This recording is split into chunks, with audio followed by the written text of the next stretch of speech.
Students, assalamu alaikum. Today my topic is what can a computer do. इसका मतलब है computer हमारे लिए कंप्यूटर क्या काम करता है, इससे क्या काम कर सकते हैं. Do you know that the computers can do lots of different types of work? क्या आप जानते हैं कि कंप्यूटर जो है बहुत सारा काम करते हैं, मुख्तलिफ़ किस्म के काम करते हैं. जैसे या कंप्यूटर कैन रीड, कंप्यूटर पे हम पढ़ सकते हैं. या कंप्यूटर कैन काउंट, इसमें हम गिन भी सकते हैं, मैथ के सवाल भी कर सकते हैं. या कंप्यूटर कैन टाइप, इसमें हम टाइप भी कर सकते हैं. या कंप्यूटर कैन प्ले म्यूज़िक, इसमें हम म्यूज़िक भी सुन सकते हैं, म्यूज़िक भी कर सकते हैं.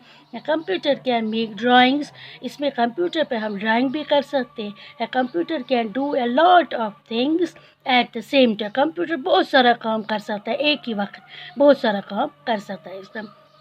और भाई, do you know that computers can do lots of different types of work. A computer can read, a computer can count, a computer can type, a computer can play music, a computer can make drawings, a computer can do a lot of things at the same time. उम्मीद करती हूँ कि आपको ये सब समझ में आया होगा. खुदा हाफिज़.